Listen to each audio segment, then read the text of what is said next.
성도와 또한 인터넷으로 예배드리는 성도의 하나님의 크신 사랑과 은혜가 함께 하실 주님으로 축원합니다.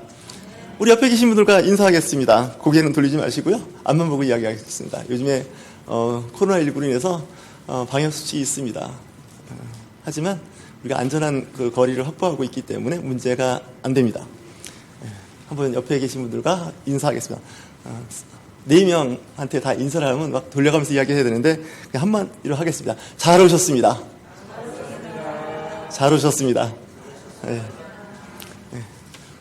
우리 순복음교회에서 늘 하는 인사가 있습니다. 오늘도 좋은 일이 일어납니다 하고 인사하겠습니다. 오늘도 좋은 일이 일어납니다.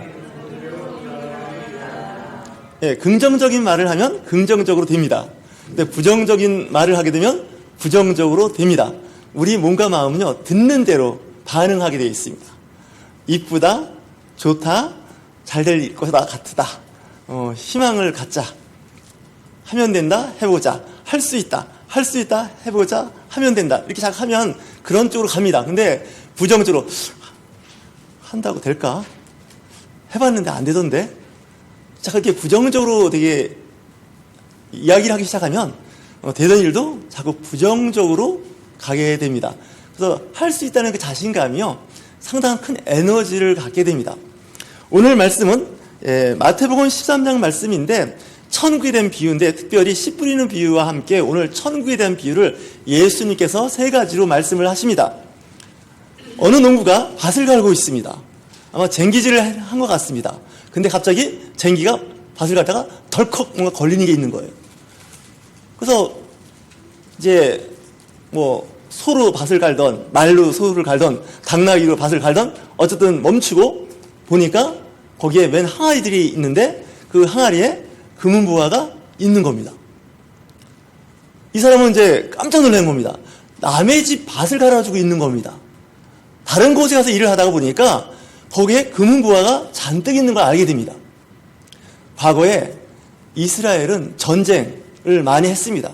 그 당시 은행도 없고 그러다 보니까 주로 금은보화를 땅에 묻어놨습니다. 이 농부는 밭을 갈다가 그만두고 집에 들어옵니다.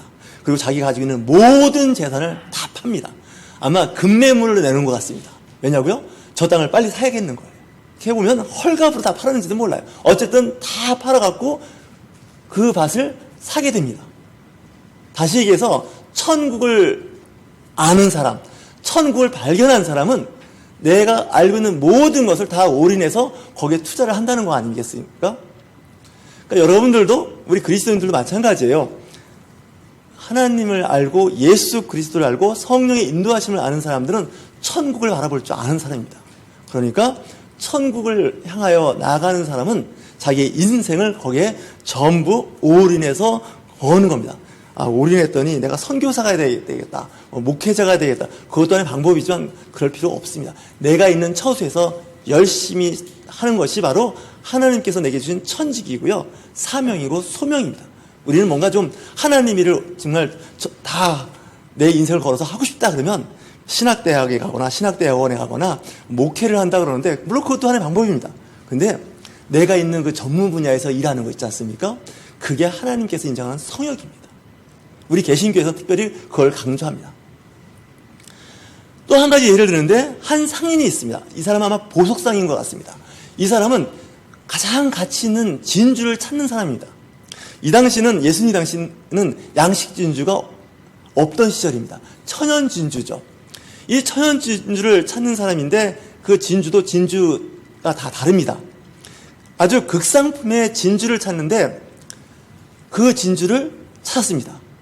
진주를 찾았을 때는 2가지가 필요합니다. 첫째, 기회가 주어져야 되고요. 2번째는 그 진주를 볼 때 그 진주를 알아볼 수 있는 안목이 있어야 됩니다. 그렇지 않습니까? 그 진주가 정말 값진 진주인지 값싼 진주인지 볼 수 있는 안목이 있어야 된다는 거죠.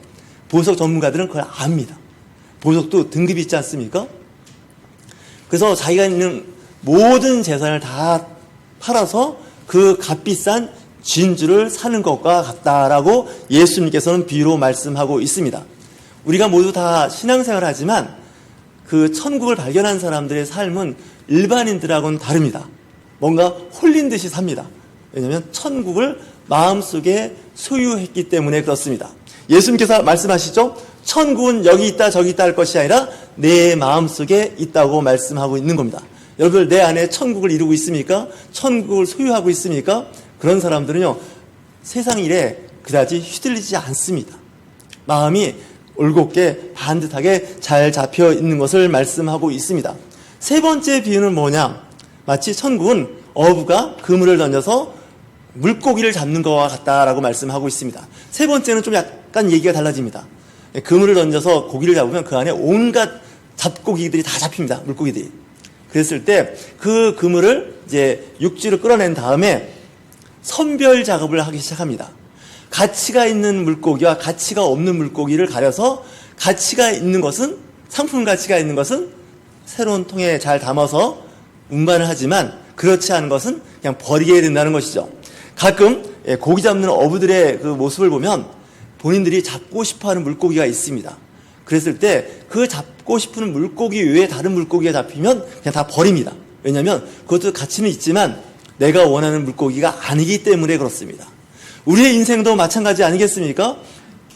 내가 원하는 바, 그 원하는 것을 붙잡기 위해서 내가 가지고 있는 것을 다 거기에 올인할 수가 있고요. 학생 같으면 내가 목표한 그 공부의 목적이 있지 않겠습니까? 그러면 내가 놀고 싶은 거, 잠자고 싶은 거, 연애하고 싶은 거 다 참고 거기에 올인하는 것과 마찬가지입니다. 목표가 분명하게 잡힌 사람들이요, 생활하는 삶 자체가 다르게 된다는 것이죠. 예수님께서 우리에게 하신 말씀, 그 말씀 가운데는 천국을 이야기하는 말씀이 많이 있습니다. 구약에서는 사실 천국에 대한 이야기가 많지 않습니다. 그냥 왕들이 세상을 떠나면 그들의 조상에게로 돌아갔다, 이렇게 이제 이야기를 끝내는데, 신약에 와서 예수님의 복음은 하나님의 나라 천국을 선포하기 시작합니다. 첫 번째 선포하는 말씀이 회개하라, 천국이 가까웠느니라 라고 말씀하고 있는 겁니다. 다시께서 이 땅에 하나님의 나라가 임하게 되었다는 것이죠. 우리가 주기도문 외울 때 하는 말씀 있지 않습니까? 하늘에 계신 우리 아버지, 이름을 거룩히 여김을 받으시오며 나라가 임하옵시며 하늘에서 그 뜻이 이 땅에서도 이루어진다는 말씀인 겁니다. 하나님의 나라가 이 땅에 이루어지고 있는데 교회가 하나님의 나라의 하나의 대리점이 아닐까? 에이전시가 아닐까? 이런 생각을 해봅니다. 교회는 세상에 있습니다. 그러나 교회는 하나님의 나라에 속한 것이죠. 세상에 속한 것이 아닙니다. 근데 왜 교회가 여러 가지 어려움이 있고 문제가 있느냐? 그럴 수밖에 없습니다. 왜냐하면 세상 사람들이 교회를 옵니다. 그리고 교회에서 말씀과 기도와 찬양 가운데 하나님의 사람으로 서서히 변신하기 시작하면서 성숙하게 된다는 것이죠. 열매가 처음엔 꽃을 피고 작은 열매가 열면서 열매가 커지기 시작합니다. 그래서 어느 정도 커지기 시작하면 성숙돼서 있게 됩니다. 우리의 믿음 생활도 마찬가지입니다. 처음엔 시작은 미약합니다. 하지만 시간이 지나면서 성숙하고 나중에는 그 일로 인해서 열매 맺는 삶을 살게 됩니다. 그러나 그리스도인들이 천국만 바라본다고 해서 이 땅을 소홀히 여기시면 안 됩니다. 우리의 현실을 무시하시면 안 됩니다. 예수님의 사역, 공생애를 잘 들여다보면 예수님께서는 병든 사람을 고치십니다. 12년 동안 혈루병에 시달렸던 여인을 고쳐주십니다. 베데스다 연못에서 38년 동안 질병에 고통받는 사람을 고쳐주십니다. 그것뿐인가요? 문둥병 환자를 고쳐주십니다. 또한 귀신에 들려서 고통받는 아이를 치유하고 계십니다. 뿐만 아니라 죽은 지 진짜 시간이 지나서 부패한 나사로도 살려주십니다. 그 다음에 야이로 회장의 그 딸, 눈에 넣어도 아프지 않다는 그 딸이 세상을 떠났을 때 예수님께서 그 딸을 살리십니다. 아마 예수님께서 하나님의 나라 천국만 전파하셨다면 이 땅에서 병을 고치거나 악한 영에 붙잡혀 있는 사람을 치유하거나 죽은 자를 살리지 않았을 겁니다. 아프니? 그럼 참어라. 천국이 있으니까 그냥 이 땅에서 참다가 천국에 가면 돼. 이렇게 말씀하지 않고 그 아픈 사람을 보면 내일 와. 내일 고쳐줄게. 이러지도 않고 그 즉시 질병을 고쳐주는 겁니다. 악한 귀신, 더러운 귀신에 붙잡힌 사람을 그 즉시 그날이 안식일이 됐던 아침이 됐던 밤이 됐던 상관없습니다. 오면 바로바로 그 문제를 해결해 주시는 겁니다. 여러분, 신앙생활 하실 때 주변에 어려운 사람이 있으니까, 고통받는 사람이 있으니까 그를 위해서 그 자리, 그 즉시에서 뭔가를 해줄 수 있었으면 좋겠습니다. 우리는 좀 뜸을 들이는 경우가 많이 있습니다. 하지만 도움을 원하는 사람에게는 예수님께서는 뜸 들이지 않고 바로바로 역사하신 하나님의 뜻을 전하는, 그리고 하나님의 그 능력을 행하시는 것을 우리가 알 수 있습니다. 자, 여러분, 우리가 생각할 때 농부가 남의 밭을 갈 때 보화를 발견합니다. 요즘 말하면 산에 우연히 갔다가 그 산에 갔더니 광맥인데 금광맥이 있는 거예요. 근데 우리는 봐도 잘 모르는데 그쪽 전문가들은 보면 압니다. 특히 비가 많이 오고 홍수가 나고 산사태가 난 그런 현장에 가보면 우연히 금맥, 금광을 발견할 수가 있는 거죠. 그러면 그 사람은 어떻게 할까요? 그 금광을 발견한 사람은 금을 채굴하기 위해서 뭔가 액션을 취할 겁니다. 보화가 있습니다. 보물입니다. 그걸 찾은 사람은 거기에 올인하는 거죠. 세상 말로 하면 주식이라는 것이 있습니다. 주식을 볼 때 보통 사람은 잘 모릅니다. 근데 평가절하된 주식이 있습니다. 그 얘기는 뭐냐면 저 주식이 한 주당 예를 들어서 100만 원인데 내가 보기엔 저 주식이 1000만 원에 해당되는 주식입니다. 그런데 평가절하되어 있는 거죠. 언젠가는 저 주식이 제대로 평가받을 때가 있는 겁니다. 그러니까 어떻게 할까요? 내가 가지고 있는 것을 가지고 그 주식을 사는 겁니다.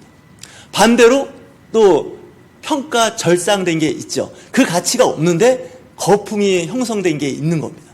그럴 때는 그 가격에 사는 사람은 손해를 보게 되어 있습니다. 우리가 신앙생활 할 때도 마찬가지입니다. 영적인 안목이 있으셔야 됩니다. 영안이 띄어져야 됩니다. 이거 잘못 짚으면 엉뚱한 데에 가 있는데 사이비, 이단 같은 데에 가 있어갖고 열심은 내는데 하나님의 나라하고는 아무 상관없는 그런 환경에 있게 된다는 것입니다. 오늘 말씀에도 그와 같은 말씀이 있지 않습니까? 우리가 이 시대를 살아가면서 중요한 것은 영분별을 해야 합니다. 마태복음 7장 14절 이하의 말씀에 보면 생명으로 인도하는 문은 좁고 길이 협착하여 찾는 자가 적다고 말씀하고 있습니다.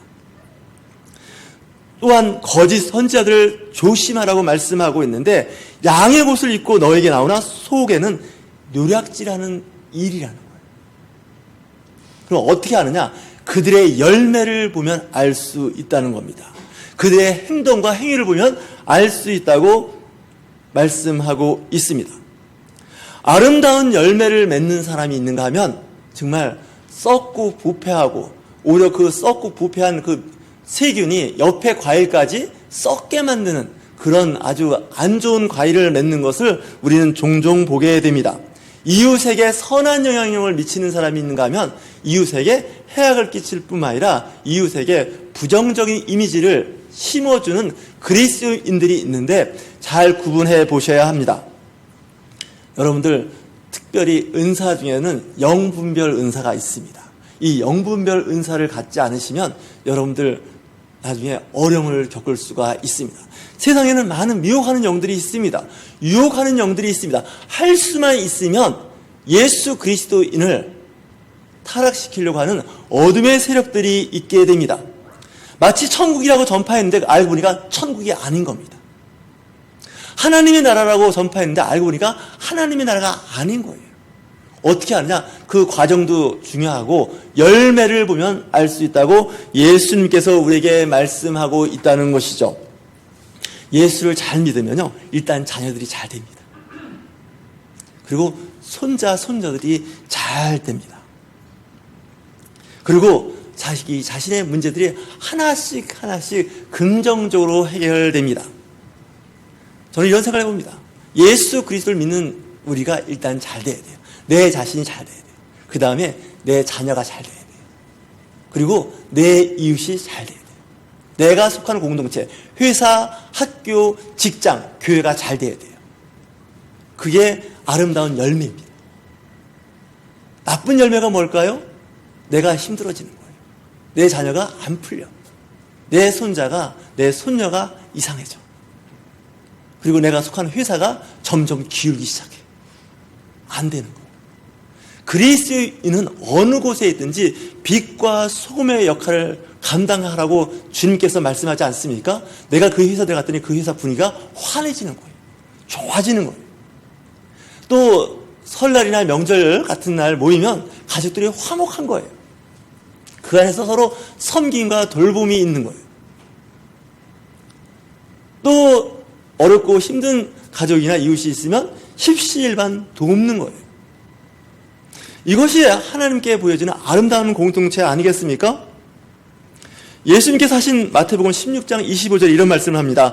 누구든지 제 목숨을 구원하고자 하면 잃을 것이요 누구든지 나를 위하여 제 목숨을 잃으면 찾으리라. 한국교회의 가장 큰 단점이 뭘까요? 너무 자기중심인 거예요. 내 중심인 거예요. 손해볼 줄 몰라요. 그러다 보니까 교회가 세상에서 빛과 소금의 역할을 감당하지 못하는 거죠. 많은 걸 포기했더니 그 포기한 것이 결국 다 나중에 복으로 돌아오는 거예요. 내가 손해봤더니 그 손해가 나중에 어떻게 돼요? 다 긍정적으로 돌아오는 것을 우리는 알 수 있습니다. 요한일서의 3장 16절 이런 말씀을 합니다. 그가 우리를 위하여 목숨을 버리셨으니 우리가 이로써 사랑을 알고 우리도 형제들을 위하여 목숨을 버리는 것이 마땅하니라. 예수님께서 우리를 위하여 십자가에 돌아가신 것처럼 우리도 이웃을 위하여 희생한다면 진정한 그리스도인 겁니다. 세상에 많은 영적 리더들이 있는데요. 잘 보셔야 됩니다. 자기 중심인 것인가? 자기가 속한 공동체를만 위한 것인가? 아니면 이웃을 위한 남을 배려하는 공동체인가를 봐야 됩니다. 이기적인 기독교인은 이미 하나님의 백성이 아닙니다. 요한복음 10장 17절에 이런 말씀합니다. 내가 내 목숨을 버리는 것은 그것을 다시 얻기 위함이니 이로 말미암아 아버지께서 나를 사랑하시느니라. 예수님께서 내가 목숨을 버리는 것은 다시 목숨을 얻기 위한 거라는 거예요. 예수님은 내가 십자가에 못 박혀 죽지만 3일째 되는 날 내가 부활할 것을 제자들에게 말씀하십니다. 근데 제자들은 죽는 것만 생각했지 부활에 대한 것을 믿지 않았습니다. 왜냐하면 상식이거든요. 죽은 사람이 산다는 거 있을 수 없습니다. 믿어지지 않습니다. 근데 예수님은 십자가에 기꺼이 내가 죽습니다. 그건 믿음입니다. 하나님께서 나를 부활시킬 수 있다는 것에 대한 확신이 있기 때문에 십자가의 고난을 감내했던 거죠. 우리도 마찬가지예요. 현실을 살고 있는데 여러 가지 어려움이 있습니다. 유혹도 많고 위험도 많습니다. 요즘에 얼마나 어렵습니까? 모이기가 정말 힘든 세상을 살고 있습니다. 그럼에도 불구하고 주님께서 우리를 사랑하셔서 이 어려운 환경이 어느 시간이 지나면 다시 치유되고 회복되는 걸 믿으시길 주님으로 축원합니다. 이 또한 지나가는 거예요. 과정입니다. 과정이 지나가면 또 좋은 세상이 오는 건 틀림없지만 또 좋은 세상 어느 한편에 또 어려움이 또 생깁니다. 하지만 그것도 또한 잘 극복해 나가는 거죠. 왜냐? 과거에 내가 살아보니까 그때 그런 어려움이 있었어. 하지만 또 지나보니까 또 그 어려움도 지나가더라. 또 새로운 것이 열리게 됩니다. 인생을 살면서 실패할 때가 있어요. 지금 망신살이 뻗칠 때가 있어요. 부끄러운 일을 당할 때가 분명히 있습니다. 근데 그거에 너무 집착하지 마세요. 마귀는 참수하는 자이기 때문에 계속 그 사람의 약점을 물고 늘어져요. 너 옛날에 그랬잖아. 너 옛날에 그렇게 살았잖아.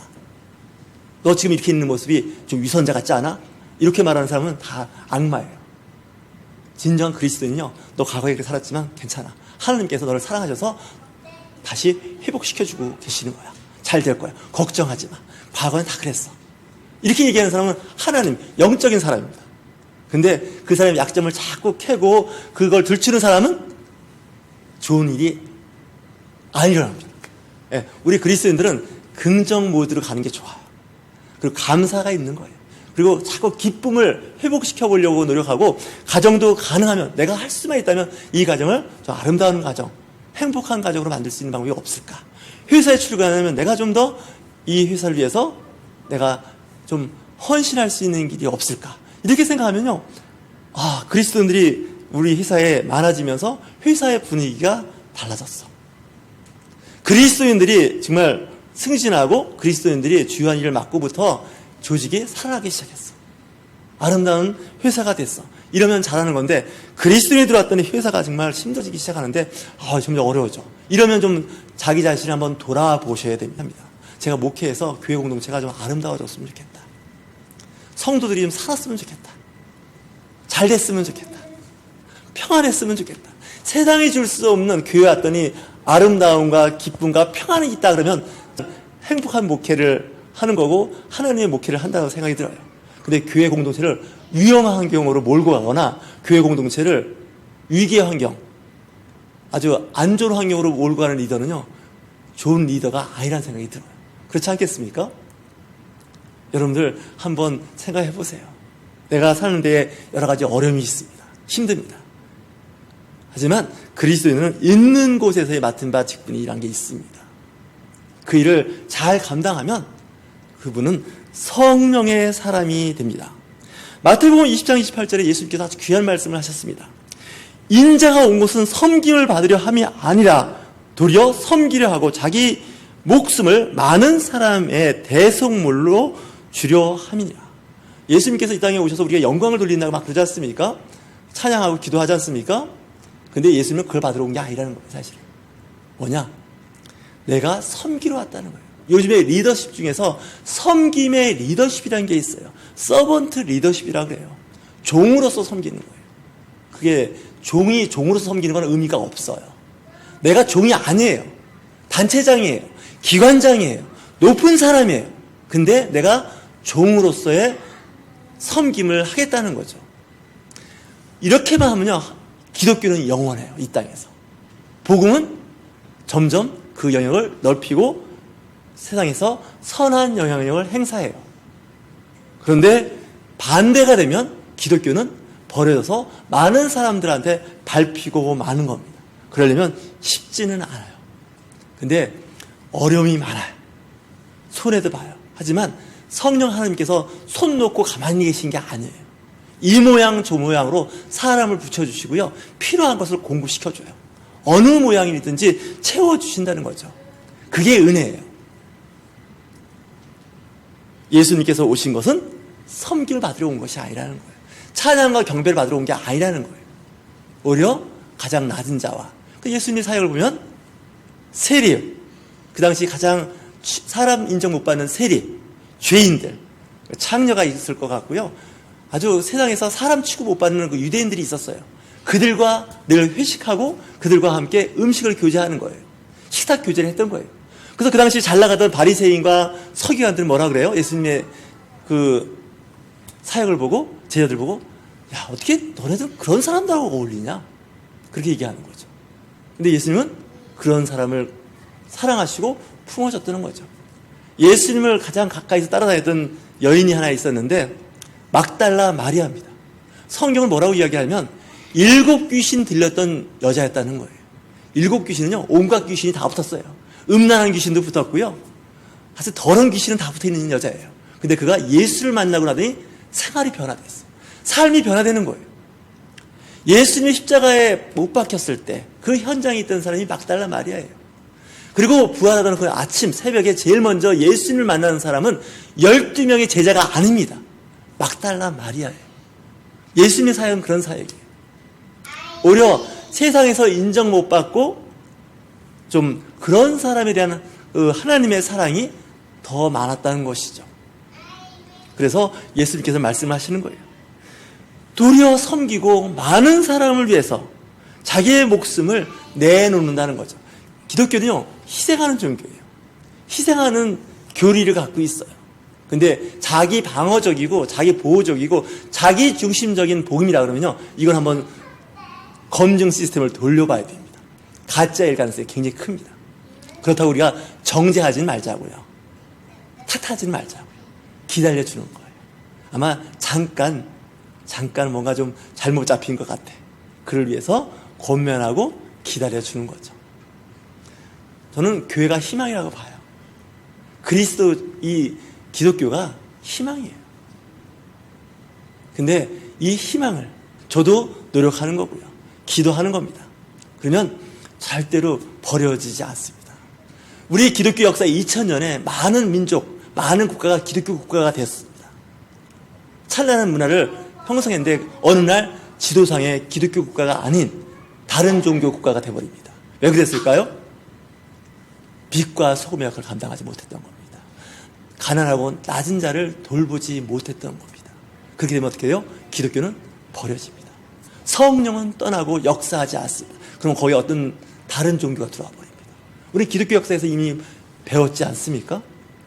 한국교회도 이 기독교가 오래오래 영원히 가려면 지금 우리가 신앙생활 잘해야 되고요.